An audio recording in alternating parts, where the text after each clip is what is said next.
स्वामी समर्थ जय जय स्वामी समर्थ अनंत कोटी ब्रह्मांड नायक राजाधिराज योगीराज अक्कलकोट निवासी सद्गुरु श्री स्वामी समर्थ महाराज की जय। कसे आहात सर्व स्वामी भक्तांनो, तुम्ही सदैव आनंदी राहा अशीच स्वामी चरणी प्रार्थना। तुमच्या सर्व चांगल्या इच्छा स्वामी महाराज पूर्ण करोत आणि आजचा दिवस तुमचा आनंदात जावो अशीच स्वामी चरणी प्रार्थना। प्रथम तुम्हा सर्वांचं खूप खूप मनापासून स्वागत करत आहे माझ्या चॅनलमध्ये। श्री स्वामी समर्थांना त्रिवार वंदन करून मी आज तुम्हाला एक सत्य अनुभव सांगणार आहे। दररोजच्या प्रमाणे एक अशी काही घटना जी ऐकून तुम्ही थक्कच व्हाल, असाच एक स्वामींचा सत्य अनुभव, जिथे स्वतःचा स्वतःवर असलेला आत्मविश्वास संपतो, तिथून पुढे स्वामींची लीला, स्वामींचा अनुभव चालू होतो। श्री स्वामी समर्थ हे ब्रह्मांडाचे नायक। जो कोणी भक्त स्वामींच्या चरणाशी गेला त्याचे कल्याण झालेच, पण काहींचे लवकर होते तर काहींचे उशिरा होत असते, परंतु कल्याण हे मात्र सर्वांचे होतच असते। आज मी जो तुम्हाला अनुभव सांगणार आहे तो अनुभव त्या ताईंच्या शब्दात ऐकूया, म्हणजे नक्कीच त्या ताईंच्या आयुष्यामध्ये काय झालं, कोणता उतार चढाव आला ते तुमच्या लक्षात येईल। ईश्वर हे एखाद्याला कसे धावून येतात, कशी साथ देतात हे तुमच्या लगेचच लक्षात येईल। जो व्यक्ती स्वामींच्या चरणाशी गेला त्याचे कल्याण झालेच। चला तर आता आपण श्री स्वामी समर्थांचा अनुभव ज्या ताईंना आला त्यांच्या शब्दात ऐकूया। हा अनुभव आहे साक्षी नोनियाचा, आणि ज्यावेळेस तुम्ही हा अनुभव ऐकाल त्यावेळेस तुमच्या देखील डोळ्यामध्ये पाणी येईल। तर त्या ताई सांगतात की नमस्कार, मी साक्षी नोनिया। मला माझा अनुभव तुमच्याबरोबर शेअर करताना खूप आनंद होत आहे। त्याबरोबरच मला स्वामींच्या भक्ती ज्यावेळेस मी चालू केली तेव्हापासूनच मला लहान मोठे अनुभव यायला सुरुवात झाली होती। तसं जर सांगायचं म्हटलं तर मला आलेला स्वामींचा अनुभव सर्वांना सांगावासा वाटतोय, परंतु त्याबरोबरच मनामध्ये थोडीशी भीती देखील आहे। मी साक्षी 13 वर्षापासून श्री स्वामी समर्थांची भक्ती करत आहे। मला जेवढी होईल एवढी मी भक्ती करत आहे, परंतु ज्या वेळेस मी स्वामींची भक्ती करायला चालू केलं तेव्हापासूनच मला स्वामींचे लहान मोठे अनुभव हे येतच गेले। तसं जर सांगायचं म्हटलं तर मला माझ्या स्वामींवर पूर्ण विश्वास आहे, परंतु ज्यावेळेस मी एखाद्याचा अनुभव ऐकते, स्वामींचा अनुभव ऐकते, त्यावेळेस माझं आणि स्वामींचं नातं आणखीनच घट्ट होत जाते। माझ्या आयुष्यामध्ये खूप चांगले आणि वाईट अनुभव देखील आले, परंतु त्यातीलच एक अविस्मरणीय माझा एक अनुभव आहे, ते मी तुम्हाला सांगू इच्छिते। मी माझा अनुभव श्री स्वामी समर्थांना त्रिवार वंदन करून सांगायला सुरुवात करते। माझ्या आयुष्यातील अनुभव सांगताना कुठून सुरुवात करावी हे देखील मला समजत नाही। मी असतानाच खूप गरीब घरची मुलगी आहे। माझ्या आई वडिलांची परिस्थिती खूप गरिबीची आणि हालाकीची होती, आणि यामध्ये नवल म्हणजे माझे लग्न हे खूप श्रीमंत घरामध्ये झाले होते। पण मी माझ्या आयुष्यामध्ये देवाला, देवदेवतांना, भगवंताला, ईश्वराला कधीही मानलं नाही। तसं जर सांगायचं म्हटलं तर मला माहीत होतं या जगामध्ये देव, भगवंत, ईश्वर हे नक्कीच आहेत, परंतु माझं मन हे कधीही ईश्वराच्या चरणाशी गेलं नाही। परंतु ज्या वेळेस मला कळायला लागलं होतं त्यावेळेस पासूनच माझे सोमवारचे उपवास होते। मला कोणीतरी सांगितलं होतं की ज्या वेळेस सोमवारचे उपवास केल्यानंतर हा चांगला जोडीदार मिळत असतो, चांगला पती मिळत असतो। सोमवारचा उपवास केल्याने आपल्या आयुष्याचा जोडीदार, नवरा हा चांगल्या स्वभावाचा मिळतो असे मला समजले होते। त्यामुळे मी वयाच्या 13 ते 14 वर्षापासूनच उपवास करत होते। श्री स्वामी समर्थ हे कोणत्या ना कोणत्या स्वरूपामध्ये येऊन मला ते सतत केंद्राजवळ घेऊन यायचे। स्वामींनी कितीही कोणत्या ना कोणत्या कारणावरून मला केंद्राजवळ नेलं तरी देखील माझी वेळ आली नव्हती। मी काही कारणामुळे केंद्रामध्ये जातच नव्हते, किंवा मला केंद्रामध्ये जाणं शक्यच होत नव्हतं। काही ना काही आडवं हे येतच होतं आणि माझं केंद्रामध्ये जाण्याचं टाळत होतं। ज्यावेळेस माझं लग्न जमलं त्यावेळेस मी मनापासून लग्नाला तयार नव्हते, आणि त्यावेळेस मी 10वीला होते। त्यावेळी मला जास्त समज देखील नव्हती। आणि मला त्यावेळेस काहीही समजत नव्हते. त्यावेळेस मोबाईल, टी व्ही असं काहीच त्यावेळी नव्हतं. मला चांगल्या घरून स्थळ आलं होतं, परंतु त्यांची काही मजबुरी होती की त्यांची नवरी ही 2 दिवस अगोदर म्हणजे लग्नाच्या 2 दिवस अगोदरच पळून गेली होती. आणि त्या नवरदेवाच्या कडच्या लोकांची संपूर्ण तयारी झाली होती. सर्व तयारीमध्ये हॉलची सजावट झाली होती, हॉल बुक करून झाला होता, अन्नाची तयारी झाली होती, सर्व खरेदी देखील झाली होती. आणि ऐन टायमिंगला नवरी पळून गेली हे त्यांना समजल्यानंतर त्यांना काहीच समजत नव्हतं. त्यावेळेस ते सर्वजण विचारात पडले होते. परंतु काहींच्याकडून माहिती मिळाली आणि ते सर्वजण माझ्या घरी आले. माझी आई ही स्वयंपाक बनवण्याचे लग्नामध्ये काम करत होती. ज्यावेळेस माहीत झालं की मी एक लग्नाजोगी पोर आहे, त्यावेळेस त्यांनी चौकशी केली. तसा जर विचार केला तर त्या मुलाची आई ही माझ्या आईला चांगलीच ओळखत होती. आणि त्यामध्येच त्यांना माहीत देखील होतं की माझ्या आईला 3 मुली आहेत आणि त्याबरोबरच घरची परिस्थिती देखील खूप बिकट आहे. त्यानंतर ती सर्व लोक माझ्या आईकडे आली आणि आईला समजावू लागली. परंतु आई लग्नासाठी तयार होत नव्हती. परंतु खूप वेळ समजवल्यानंतर आई लग्नाला तयार झाली. कारण परिस्थिती ही कधी-कधी सर्व काही घडवून आणत असते. मला देखील काहीही सुचत नव्हतं. 2 दिवसामध्ये लग्नाची संपूर्ण तयारी कशी करायची या विचारानेच आम्ही सर्वजण गोंधळून गेलो होतो. आणि त्यामध्येच आमच्या घरातील सर्वजण खुश देखील होते. कारण एवढ्या श्रीमंत घरामध्ये आपली पाहुणी होणार आहेत आणि त्यामुळे आता आपल्या खाण्याचे वांदे संपणार आहेत. आता नवनवीन कपडे घालायला भेटणार आहेत. आणि त्याबरोबरच माझ्या मनामध्ये देखील खूप वेगवेगळे विचार येऊ लागले होते की आता इथून पुढे पोटभर अन्न देखील आपणा सर्वांना मिळणार आहे. आता गरिबीचे दिवस संपणार आहेत. कारण कधी-कधी 8-8 दिवस सुद्धा बिना अन्नाचे झोपावे लागत होते. कधी-कधी तर पोटभर अन्न देखील आम्हाला 4-4, 8-8 दिवस मिळत नव्हते. एवढी परिस्थिती आमची गरिबीची होती. माझे वडील देखील होते, परंतु ते सतत दारू पिऊन पडलेले असायचे. आणि त्यामुळेच मला देवावरती राग होता. 2 दिवसामध्ये माझे लग्न होते, परंतु मी त्या मुलाला पाहिलं देखील नव्हतं. त्याबरोबरच आम्ही गरीब असल्यामुळे आम्हाला मुलगा पाहण्याचा हक्क नव्हता. तसं सांगायचं म्हटलं तर मला देखील एक मुलगा खूप आवडायचा, परंतु त्याला सांगायची कधी हिंमतच झाली नाही.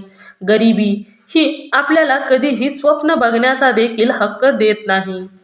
त्यानंतर माझं लग्न त्या मुलाशी झालं, परंतु मी अजिबात सुद्धा आनंदी नव्हते. माझ्यासाठी हे सर्व काही एवढं अचानक घडलं होतं की मला ते काहीच समजत नव्हतं.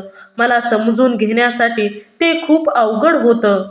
मला काहीच समजत नव्हते की नियती आपल्याबरोबर कधी कोणता कसा खेळ खेळेल हे कधीच कोणीही सांगू शकत नाही. लग्न झाल्यानंतर 2-4 दिवस तर मी रात्रीची उठूनच बसायचे. मला असं वाटायचं की माझी आई ही माझ्या जवळच आहे. आणि ज्यावेळेस मी उठून बसायचे त्यावेळेस मला वेगळं चित्र दिसायचं. माझं आयुष्य हे 2-3 दिवसामध्ये संपूर्ण बदलून गेलं होतं. ती नवीन लोक, ती नवीन जागा, सर्व काही विचित्र वाटत होतं. नक्की काय चाललं आहे हे माझे मला समजत नव्हते. लग्न झाल्यानंतर नवरा आणि बायकोचे नाते काय असते हे देखील मला अजिबात सुद्धा समजत नव्हते. कारण मी तेव्हा फक्त आणि फक्त 16 वर्षाचीच होते. माझ्या लग्नाच्या अगोदर मला फक्त गरिबी आणि फक्त गरिबीच माहिती होती. आणि त्यावेळेसच्या मूलभूत गरजा ह्या 3च मला माहीत होत्या: अन्न, वस्त्र आणि निवारा. माझ्या सासरी हे सर्व रीतिरिवाज हे वेगवेगळे होते. खाणं पिणं वेगवेगळं होतं, रीतिरिवाज वेगळे होते, भाषा वेगळी होती. त्यांचे उठणे बसणे अगदी माझ्या डोक्यावरून जात होते. कधी कधी मला असं वाटायचं की मला हे समजून घेण्यासाठी मला नियतीने अजिबात सुद्धा वेळ देखील दिला नाही. तिथे सर्व काही वेगळंच वाटत होतं. त्यांचं वागणं, त्यांचं उठणं बसणं सर्व काही माझ्या विचारांचे परे होतं. त्यामुळे मला तिथे सर्व काही वेगळंच वाटायचं आणि मला काही देखील समजत नव्हते. आणि हे सर्व घडत होते कारण मी होती मराठा समाजाची आणि माझं सासर होतं ते जैन समाजाचं. त्यामुळे त्यांचे ते वेगळेच नियम होते आणि ते सर्व नियम माझ्यासाठी खूप वेगळे नियम होते. ते काय बोलतात, ते काय करतात हे मला अजिबात सुद्धा काहीच समजत नव्हते. त्यामुळे ते सर्वजण माझ्यावरती चिडायचे. त्यांचे ते मोठे घर, त्यांचे नोकर-चाकर, त्यांचे अन्नपदार्थ, खूप सारे दागिने, खूप साऱ्या वेगवेगळ्या साड्या, मी हे माझ्या आयुष्यामध्ये कधीही पाहिले नव्हते. घरामध्ये भरपूर नोकर-चाकर, वेगवेगळ्या प्रकारचे खाद्यपदार्थ, हे सर्व ज्यावेळेस पाहिल्यानंतर एखाद्या गरीब मुलीला तिची लॉटरीच लागल्यागत सर्व काही वेगळे होते. आणि एवढ्या सर्व सुखसोयी असून देखील मी तिथे अजिबात सुद्धा खुश नव्हते. माझा जीव तिथे गुदमरत होता. माझं लग्न झाल्यानंतर मला तेथील कोणतीच गोष्ट समजत नव्हते, तरी देखील मी समजून घेत होते. लग्न झाल्यानंतर डोक्यावरती संपूर्ण मान झाकेल एवढा मोठा पदर होता आणि त्यावेळेसचा माझा दिवस हा संपूर्ण दिवस किचनमध्येच जायचा आणि त्यामुळे माझं मिस्टरांशी बोलणं देखील होत नव्हतं आणि त्यामध्ये सासरमधील कोणीही मला समजून घेत नव्हतं. ही तर मराठ्याची मुलगी, ही तर कशी लगेच शिकल, हिला देखील शिकण्यासाठी वेळ लागेल, असे ते कधीच कोणीही तिला समजून घेत नव्हते. आणि त्या लोकांना असं वाटायचं की हिने पटकन सर्व काही गोष्टी लगेचच शिकून घ्याव्यात.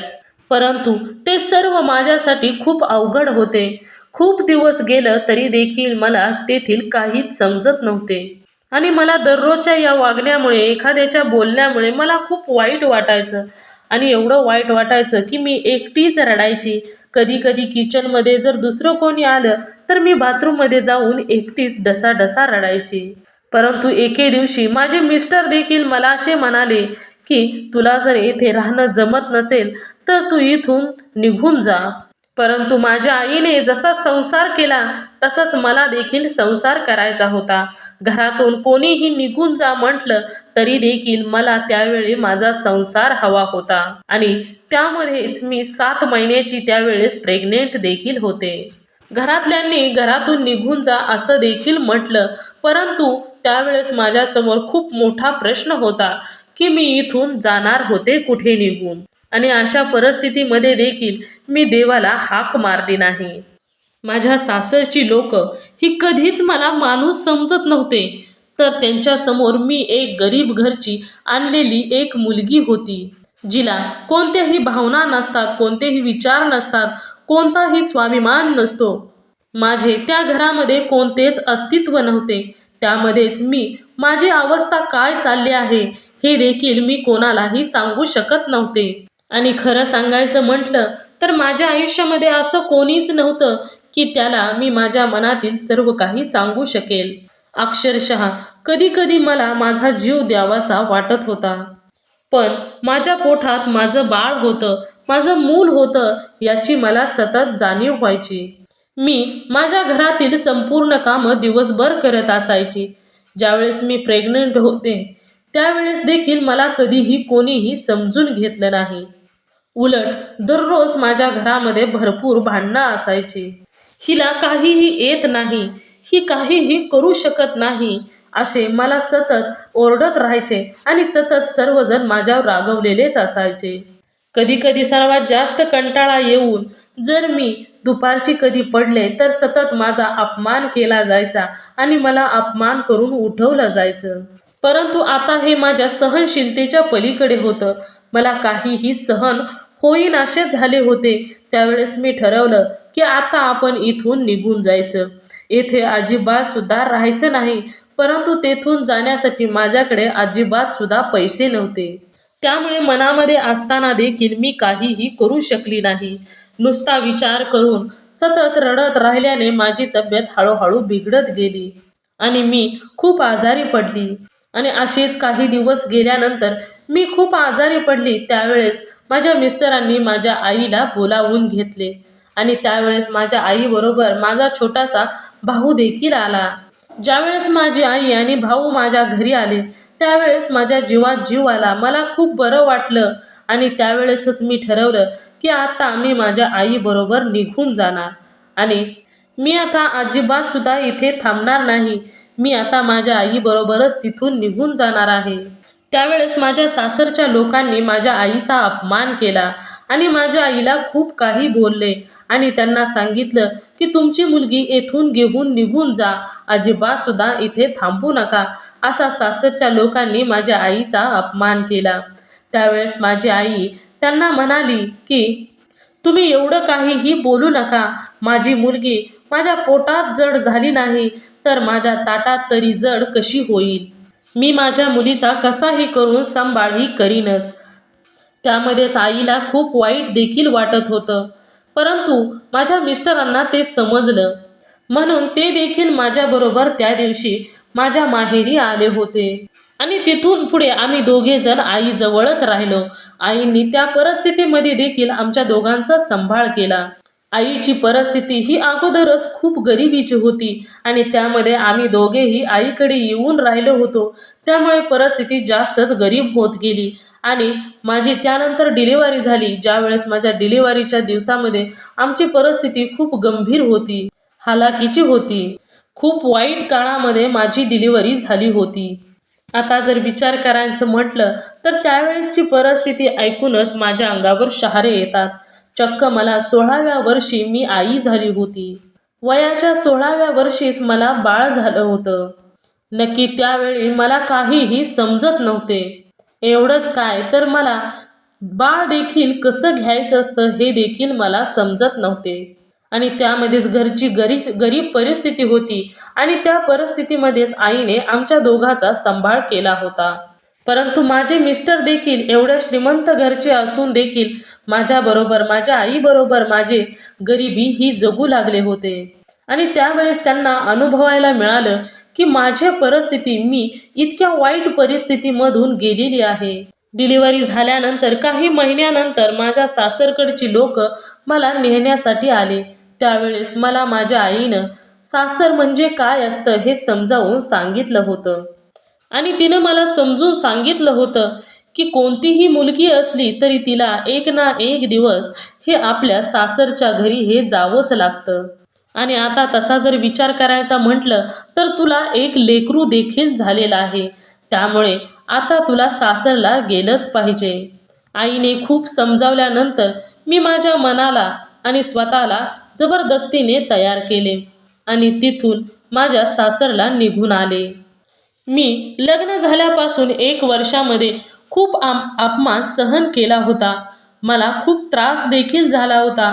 त्यानंतर मी सासरला आल्यानंतर माझ्या मिस्टरांनी आणि मी ठरवलं होतं की आता इथून पुढे अजिबात सुद्धा कोणताही त्रास सहन करायचा नाही. कारण मला आणि माझ्या मिस्टरांना माझ्या सासरची लोक खूप त्रास देत होते. परंतु तिथे गेल्यानंतर देखील त्यांच्या वागण्यामध्ये कोणताच फरक जाणवला नाही. ते जसे पहिले भांडत होते त्या पद्धतीनेच ते आताही भांडत होते. त्यामुळे ते आता सहनशीलतेच्या पलीकडे होते. त्यामध्येच आमचं एक लहानसं बाळ देखील होते. त्यामुळे आम्ही ठरवलं की आता तेथे राहायचं नाही आणि त्यानंतर आम्ही दोघेजणी नंतर माहेरी निघून आलो. माहेरी निघून आल्यानंतर माझ्या आईने आमच्या दोघांचं हसत स्वागत केलं आणि आईकडे आल्यानंतर पुन्हा आम्ही 6 महिने माझ्या आईजवळच राहिलो. आणि त्यानंतर माझ्या मिस्टरांना एका कंपनीमध्ये जॉब लागला, परंतु त्यांना त्या कंपनीमध्ये काम करणे अजिबात सुद्धा जमत नव्हते. परंतु ते देखील स्वतःकडून भरपूर प्रयत्न करत होते आणि ते काम ते जमवून घेत होते. आणि त्यानंतर आम्ही थोडे थोडे करून पैसे साठवू लागलो आणि त्यानंतर आम्ही तेथेच एक भाड्याने घर घेतलं. त्या घराचे भाडे हे 1000 रुपये होते. त्यावेळेस ते 1000 रुपयाचे भाडे हे आमच्यासाठी भरपूर होते. परंतु आईच्या जवळ तरी आम्ही असेच किती दिवस राहणार होतो, त्यामुळे आम्ही भाड्याच्या खोलीमध्ये राहू लागलो. माझ्या आईची परिस्थिती ही खूप गरिबीची होती.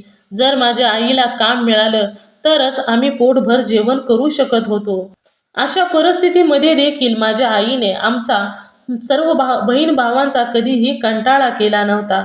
अशा परिस्थितीमध्ये देखील आमच्या आईने आमच्या सर्वांचा सांभाळ केला होता.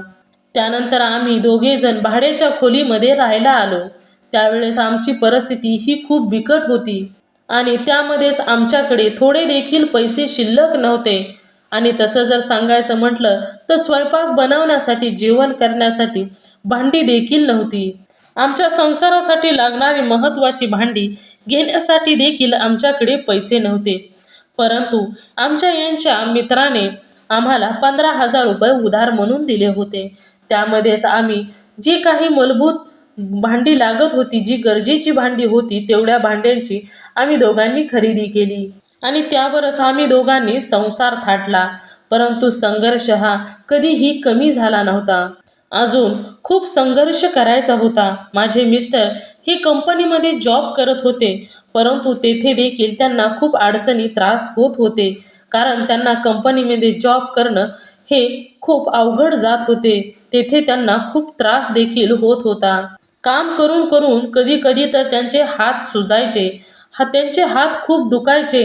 कधी त्यांना सहन जर नाही झालं तर ते माझ्यापाशी बसून रडायचे आणि ते सतत मला सांगायचे की मला कंपनीमधील काम हे होईनासे झाले आहे.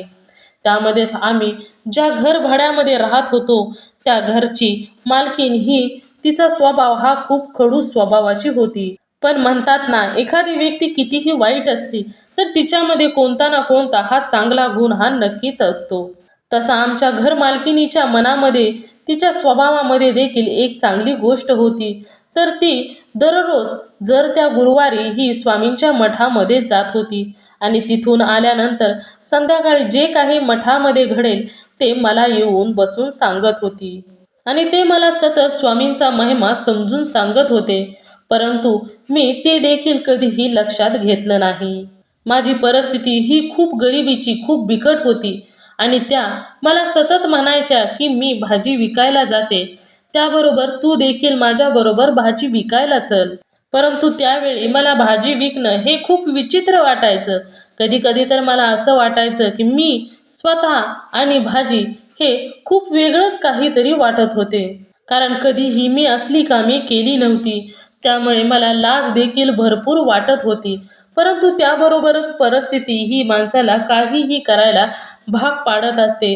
त्यावेळेस मला माझ्या परिस्थितीचा विचार यायचा आणि त्यानंतर माझ्या मनामध्ये असा देखील विचार येत होता की मी भाजी खरेदी कुठे करणार, कशी करणार, ती कशी विकणार, नाही संपली तर त्याचं संपूर्णपणे वाया जाईल असा विचार मी सतत करत असते. आणि हे सर्व मला माझ्या मनामध्ये असं वाटायचं की हे सर्व काही मला जमेल का? भाजी कशी आणायची, कशी विकायची हे मला अजिबात सुद्धा समजत नव्हते. परंतु माझ्या नवऱ्याची वाईट परिस्थिती, माझ्या मुलाचे हाल मला बघवत नव्हते आणि त्यामुळे मी ठरवलं की आता आपण भाजी विकायला चालू करायची. आणि खरं सांगायचं जर म्हटलं तर माझे जे छोटीसं बाळ होतं ते माझ्या बाजूला खेळत होतं, त्याच्याकडे पाहूनच मी भाजी विकायला तयार झाले होते. त्याबरोबर क्षणभर माझ्या मनामध्ये असा देखील विचार आला की जर मी भाजी विकायला गेले तर मी माझ्या बाळाला कोठे ठेवणार. आणि हा सर्व विचार करून देखील माझ्या परिस्थितीमुळे मी पुन्हा भाजी विकायला तयार झाले आणि मी भाजी विकायचं ठरवलं. त्यानंतर मी माझी छोटीशी मुलगी आजीजवळ ठेवायचं ठरवलं आणि त्यानंतर मी आणि माझे मिस्टर पहाटे भाजी विकत आणण्यासाठी जायचो. मी भाजी आणायला जाताना माझी मुलगी ही खूप रडायची, तरी देखील मी तशीच भाजी आणायला ही निघून जायची. त्यानंतर संध्याकाळी मी भाजी विकायला बसायची, त्यावेळेस देखील माझी मुलगी ही खूप रडायची, तरी देखील मन घट्ट करून मी भाजी विकायला बसायची. त्यावेळेस मी खूप रडायचे, मला खूप वाईट वाटायचं. रस्त्यावर बसून भाजी विकणे हे मला खूप अपमानास्पद वाटत होते. परंतु त्यावेळी मला कशाचीही समज नव्हते की कशाची लाज असते आणि कशाची लाज नसते हे देखील मला अजिबात सुद्धा समजत नव्हते. आणि त्यावेळेस मला समजत होते ती फक्त भूक आणि उद्याची चिंता होती.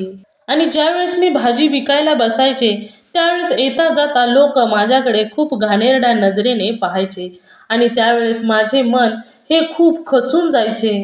त्यावेळेस मला काहीही समजत नसल्यामुळे भाजी कितीला आणावी, कितीला विकावी हे मला अजिबात सुद्धा समजत नव्हते. त्यामधील कोणत्याही प्रकारचा मला अनुभव देखील नव्हता. त्यामुळे माझ्याकडून कधी कधी संपूर्ण भाजी विकली जायची, कधी कधी तर माझ्या भाजीचा माल हा तसाच संपूर्णपणे आहे तसाच पडून राहायचा आणि त्यामध्येच मला भाजी विकणे हे देखील काम चांगल्या पद्धतीने जमत नव्हते आणि त्यामध्येच घरामध्ये जे काही थोडेफार पैसे साठले होते ते देखील आता संपत आले होते. त्यामुळे कोणत्याही प्रकारची माझ्यामुळे कमाई होत नव्हती आणि याचंच मला खूप वाईट वाटायचं आणि मी त्या मावशीच्या जवळ जाऊन सतत रडायचे आणि मी त्या मावशींजवळ रडायला लागले की त्या मावशी मला लगेचच म्हणायच्या की तू फक्त एकदाच माझ्याबरोबर केंद्रामध्ये चल.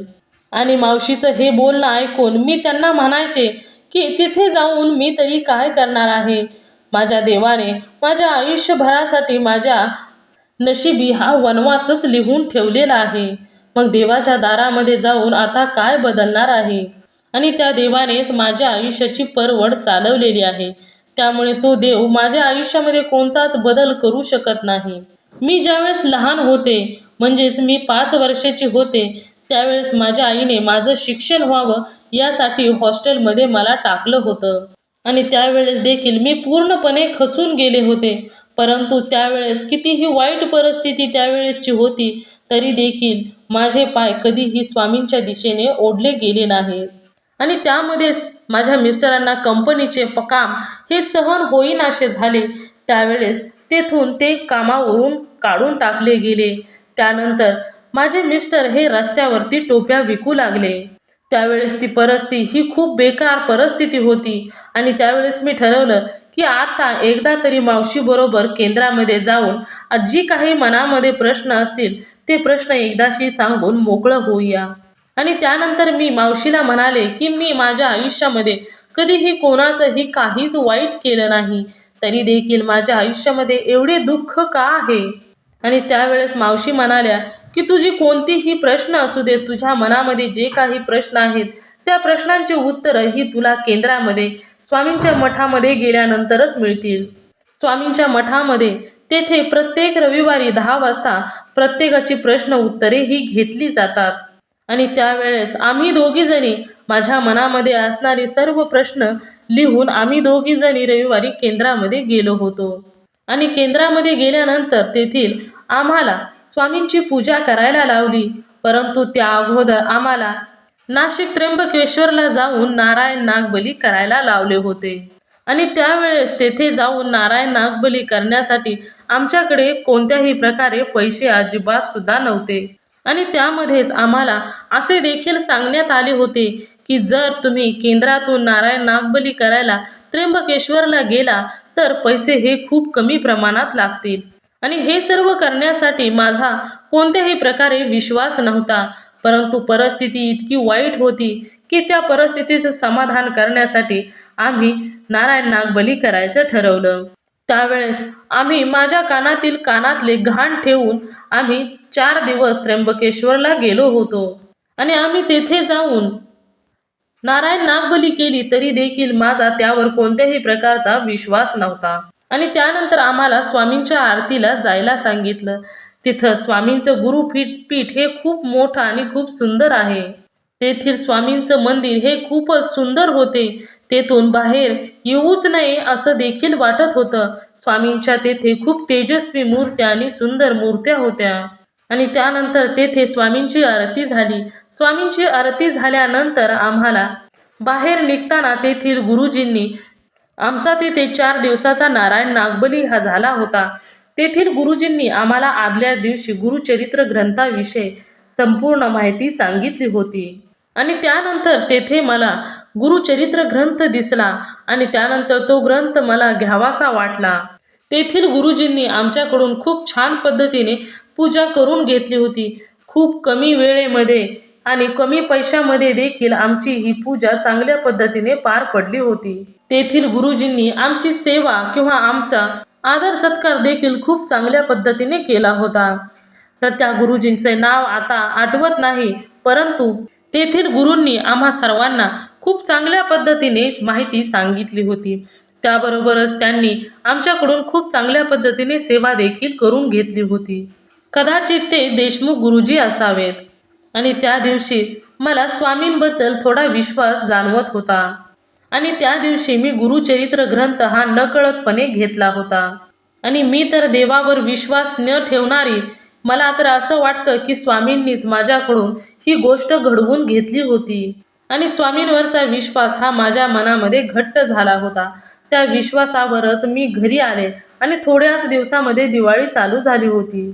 आणि आता दिवाळीचा सण आला आहे. इथून पुढे आपण दोघे जणी नव्याने पुन्हा सुरुवात करूया असा विचार केला. आणि त्यानंतर माझ्या मिस्टरांनी काही थोडे जे घरामध्ये पैसे होते ते पैसे घालवून फटाके आणले होते. आणि त्यावेळेस माझे मिस्टर देखील खूप खुश होते, कारण त्यांना देखील वाटत होतं की आता इथून पुढे आपल्याकडे थोडेफार पैसे साठायला सुरुवात होईल. आणि खूप उत्साहाने, खूप आनंदाने, खूप लगबगीने माझे मिस्टर हे कामाला लागले होते. परंतु हे देखील नियतीला मान्य नव्हते. आमचा आनंद जास्त काळ टिकणारा नव्हता. आणि नेमकं त्याच वेळी थोडा वेळ झाल्यानंतर खूप मोठा पाऊस आला आणि आम्ही आणलेले संपूर्ण फटाके हे भिजून गेले.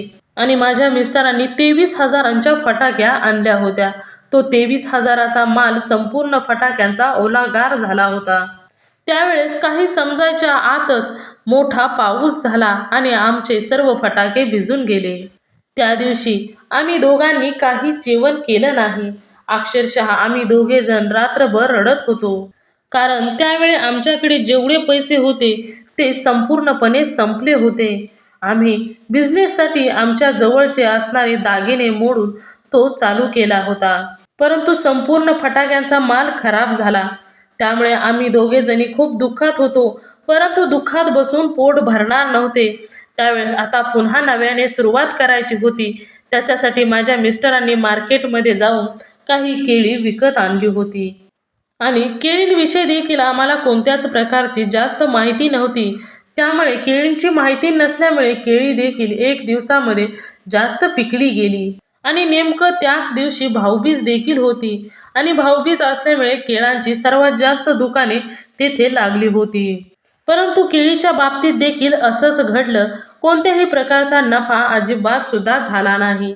मग ती केळी दुसऱ्या दिवसापर्यंत खूप खराब होऊन जाईल असा विचार करून आम्ही दोघांनी ती केळी बाजूच्या घरामध्ये सर्वांच्या घरी वाटली. आणि त्यानंतर आमच्या दोघांच्या मनामध्ये आता प्रश्न निर्माण झाला की सर्व काही करून पाहिलं, परंतु यश मात्र कशामध्येच मिळत नाही. मग आता आपण इथून पुढे करायचं काय? ज्यावेळेस आपला संपूर्ण विचार थांबतो त्यावेळेस हे आपल्याला प्रत्येकजण ईश्वराची धाव घेत असतो.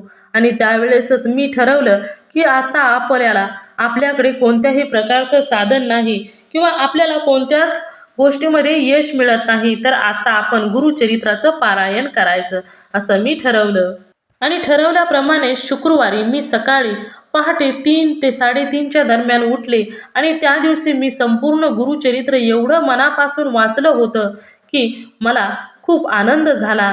संपूर्ण गुरुचरित्र ग्रंथ वाचून झाल्यानंतर मी स्वामींना मनापासून हात जोडून प्रार्थना केली. आणि स्वामींना प्रार्थना केली की माझ्या मिस्टरांना कुठे का होईना एक चांगल्या पद्धतीचे काम लागू दे. आणि त्या दिवशी माझे मिस्टर हे जॉब शोधण्यासाठी निघाले होते. त्यानंतर त्यांना मी सांगितलं की स्वामींच्या पाया पडून मग जॉब शोधण्यासाठी जावा. आणि त्यांनी देखील नेमकं तसंच केलं. नंतर परत येऊन स्वामींचा आशीर्वाद घेतला आणि त्यानंतर ते जॉब शोधायला निघून गेले. आणि त्यानंतर त्यांनी जॉब शोधता शोधता त्यांना एका मोबाईलच्या दुकानामध्ये काम करण्याची संधी मिळाली होती. आणि मेन म्हणजे त्यावेळेस पेमेंट देखील खूप कमी होते. आणि त्यामध्येच आसपासची लोक देखील आम्हाला सांगत होती की तुम्ही तिथे जाऊन काम अजिबात सुद्धा करू नका, कारण ते शेठ हे खूप खडूस स्वभावाचे आहेत, कोणीही त्यांच्याकडे येत नाही. सर्व लोके असे सांगू लागली होती. परंतु त्यावेळेस काय करावं हे देखील आम्हाला समजत नव्हते. आणि त्यावेळेस कोणत्याच प्रकारचा पर्याय देखील आमच्याकडे शिल्लक राहिला नव्हता. त्यामुळे मनात नसताना देखील त्यांना ते शेठच्या हाताखाली एका मोबाईल शॉपीमध्ये काम करावं लागत होतं. त्यानंतर त्यांनी आम्हाला सांगितले की मला मोबाईलच्या शॉपीमध्ये एका शेठच्या हाताखाली नोकरी मिळाली आहे. आणि त्यानंतर ते पुढे सांगतात की ते खूप मोठं दुकान आहे. आणि त्या दिवशी सकाळी मी गुरुचरित्राचा ग्रंथ संपूर्ण वाचून झाल्यानंतर मी स्वामींना सांगितलं होतं की माझ्या मिस्टरांना कुठे का होईना पण काम मिळू द्या. आणि नेमकं मिस्टरांनी मला सांगितलं की जिथे मी काम करतो, जिथे मोबाईल शॉपीमध्ये मी काम करतो, तिथे श्री स्वामी समर्थांचा खूप मोठा फोटो आहे. आणि ज्यावेळेस त्यांनी मला हे सांगितलं त्यावेळेस मला देखील खूप आनंद झाला. आणि त्यावेळेसच माझ्या लक्षात आलं की मी सकाळी स्वामींना सांगितलं होतं की कोठे ना कोठे तरी माझ्या मिस्टरांना जॉब हा लागू द्या. आणि त्यावेळेस मी गोंधळून गेले आणि संपूर्णपणे समजून गेले की हे सर्व काही स्वामींनीच घडवून आणलं आहे. त्या मोबाईल शॉपीमध्ये माझ्या मिस्टरांनी 3-4 वर्ष सलग जॉब केला. तसं 4 वर्ष म्हटलं तरी देखील चालेल. आणि त्यावेळेस माझ्या मिस्टरांना पगार देखील खूप कमी होता. तुम्हाला जर सांगायचं म्हटलं तर पगार तुम्ही देखील हैराण व्हाल. परंतु पगार कितीही कमी असला तरी देखील स्वामींनी आमच्या आयुष्यामध्ये त्या दिवसामध्ये पीठ आणि मीठ आम्हाला कधीही कमी पडू दिलं नाही. कधीच कोणत्याही प्रकारचं अन्न आमच्या घरामध्ये कमी पडलं नाही. जर कधी आम्ही विषय निघाला, जर आम्ही कधी कोणाला पगार सांगितला तर लोक आमच्यावर कधीही विश्वास ठेवत नव्हते. आणि ती लोक आम्हाला म्हणायची की आमचा पगार 10,000 असून 10,000मध्ये आमचं काहीही भागत नाही आणि त्याच वेळेस तुमचं 3,000मध्ये कसं काय भागतं. तर हो त्यावेळेस माझ्या मिस्टरांना 3,000च पगार होता. आणि त्यावेळेसच आम्ही सुखी कुटुंबामध्ये तेवढ्याच पगारामध्ये जगत होतो. 3,000 पगार म्हटलं की कधीही कोणालाही विश्वास पटत नव्हता. परंतु त्यांना हे देखील माहीत नव्हते की स्वामींचा हात हा आमच्या डोक्यावर आहे. आणि त्यानंतर मी स्वामींची भक्ती करत गेले आणि माझी स्वामींची भक्ती एवढी प्रसिद्ध झाली की आजूबाजूचे लोक मला स्वामी भक्त म्हणून हाक मारू लागले होते. आणि ज्या वेळेस मला स्वामी भक्त म्हणून लोक हाक मारत होते त्यावेळेस मला खूप आनंद होत होता. कारण स्वामींच्या नावाने मला ओळखले जात होते. आमच्या घराच्या आसपास राहणारे सर्व लोक मला स्वामी भक्त म्हणून ज्यावेळेस हाक मारायचे त्यावेळेस मला VIP असल्यागत वाटत होते. माझ्या घराच्या परिसरामध्ये माझी स्वामी सेवा ही खूप प्रसिद्ध झाली होती. आणि माझी स्वामींची सेवा पाहून आमच्या घराच्या आसपासची खूप स्त्रिया स्वामी भक्ती करायला लागल्या होत्या. माझं गुरुचरित्राचं पारायण संपल्यानंतर मी एकदा सत्यनारायणाची पूजा ठेवली होती. आणि त्या दिवशी सत्यनारायणाच्या पूजेला माझ्या मिस्टरांची शेठ आणि त्यांची पत्नी देखील पूजेला आले होते. आणि त्यावेळेस माझ्या मिस्टरांनी मला सांगितले की माझे शेठ हे खूप मोठे शोरूम खोलणार आहेत. आणि तेव्हा ते शेठ मला म्हणाले आहेत की तोपर्यंत तू माझे हे दुकान सांभाळ. आणि त्यानंतर ते शेठ मला असे देखील म्हणाले की हे जे फर्निचरचं दुकान आहे ते आता तुला तुझ्याजवळच ठेवायचे आहे. आणि पैशाचा कोणत्याही प्रकारे विचार करू नकोस. पैसे मला नंतर दे. तू स्वतः फर्निचर वापर आणि त्यानंतर जसे तुझ्याकडे पैसे येत जातील तसे पैसे मला तू देत राहा. आणि खरं सांगायचं जर झालं तर हा खूप मोठा चमत्कार होता आमच्यासाठी. कारण माझे मिस्टर हे त्या दुकानामध्ये नोकर म्हणून काम करत होते. परंतु नोकर म्हणून काम करणारा व्यक्ती ही आता दुकानाचा मालक होणार होता. त्यामुळे आमचा आनंदाला पारावारच नव्हता. आम्ही दोघेजण खूप खुश होतो. स्वामींचा आधीपासूनच लावलेला तो फोटो जणू काही आमची वाटच पाहत होता. आता हे सर्व तुम्हाला ऐकून काहीच वेगळं वाटणार नाही. परंतु आमच्या परिस्थितीमध्ये एवढा बदल झाला होता की आम्हाला हे ऐकल्यानंतर आमचे कंठच दाटून आले होते. आणि माझा हा 5-6 वर्षापूर्वीचा अनुभव होता. आजही सांगताना मला तो अनुभव पुन्हा माझ्या डोळ्यासमोर आला आणि माझं कंठ दाटून आलं. आणि ज्यावेळेस मी स्वामींची भक्ती करायला लागले तेव्हापासूनच मला अनुभव यायला सुरुवात झाले. यानंतर मला कित्येक अनुभव स्वामींचे आले. थोडक्यात सांगायचे झाले तर भाजीपाल्या, फटाके, टोप्या विकणे, मोबाईलचे दुकान, होलसेल, एका भाजीपासून सुरुवात करणारे आम्ही आज आमच्याकडे पाहिलं तर आमच्याकडे आता सोन्याचे आणि चांदीचे मोठमोठे दुकाने आहेत. आणि हे सर्व शक्य झालं आहे ते फक्त श्री स्वामी समर्थांच्या भक्तीमुळे. आणि हे जे आमच्याकडे आहे ते सर्व काही स्वामी समर्थांनीच आम्हाला दिलेलं आहे. आणि या सर्व गोष्टी आमच्या आयुष्यामध्ये येतील हे आम्हाला कधी स्वप्नात देखील वाटलं नव्हतं. कधीही आमच्या मनामध्ये असा विचार देखील आला नव्हता. स्वामींनी आम्हाला सर्व काही भरभरून दिलं आहे. कधी कधी तर मला असं वाटतं की हे सर्व गोष्टी माझ्या भाग्यामध्ये देखील नसतील, कारण मी खूप हालाकीचे दिवस काढले होते. परंतु जे काही माझ्या भाग्यामध्ये नव्हतं ते देखील स्वामींनी माझ्या बाबतीत घडवून आणले होते. आणि जर तुम्हाला मी स्वामींची सेवा किती केली हे जर सांगायचं म्हटलं तर खरं सांगू का, मी स्वामींची सेवा एवढी देखील जास्त केली नव्हती. आणि मी स्वामींची जास्त सेवा न करून देखील स्वामींनी मला भरभरून दिलं होतं. जेव्हापासून मी स्वामींची भक्ती करायला लागले तेव्हापासून स्वामींचे मला खूप मोठमोठे अनुभव येऊ लागले होते. मी स्वतःला खूप नशीबवान समजते की स्वामींची भक्ती करण्याचे पुण्य माझ्या पदरी पडले. माझ्या आयुष्यामध्ये असे स्वामींचे चांगले आणि वाईट अनुभव भरपूर आहेत. मित्रांनो, आपल्याला देव दुःख देतो, आपण मजबूत व्हावे, खंबीर व्हावे यासाठीच. स्वामींनी मला माझ्या आयुष्यामध्ये लढायला शिकवलं. स्वामींनी मला स्वतःशीच माझी स्वतःची गाठ बांधायला शिकवलं, स्वतःला ओळखायला शिकवलं. म्हणतात की टाकीचे घाव सोसल्याशिवाय देवाला देखील देवपण येत नाही. आणि नेमकं त्याप्रमाणेच माणसाचं देखील आहे. वाईट, दुःख, संकटे, अडचणी पाहिल्याशिवाय देखील सुखाचा आनंद घेता येत नाही. सुख किती गोड आहे हे तेव्हाच समजते. माझ्या आयुष्यामध्ये सर्व काही अशक्य असताना स्वामींनी माझ्या आयुष्यामध्ये येऊन सर्व शक्य केलं होतं. माझ्या आयुष्यामध्ये माझे भाऊ बंध, माझे आई वडील, माझे नातेवाईक, माझे मित्रमंडळी सर्व काही माझे श्री स्वामी समर्थच आहेत. माझ्या आयुष्यामध्ये स्वामी हे सर्वात श्रेष्ठ आहेत. माझ्या आयुष्यामध्ये मला जाता जाता एवढंच सांगावंसं वाटतं की माझ्या डोक्यावरचा स्वामींनी हात कधीही काढू नये. माझ्याबरोबर सतत स्वामींचा आशीर्वाद हा कायम राहावा आणि मला सतत कायमची अशीच स्वामींनी साथ द्यावी. आणि जोपर्यंत माझा देह आहे तोपर्यंत मी अशीच स्वामींची भक्ती करत राहावे, एवढीच मी स्वामींच्या चरणी प्रार्थना करते.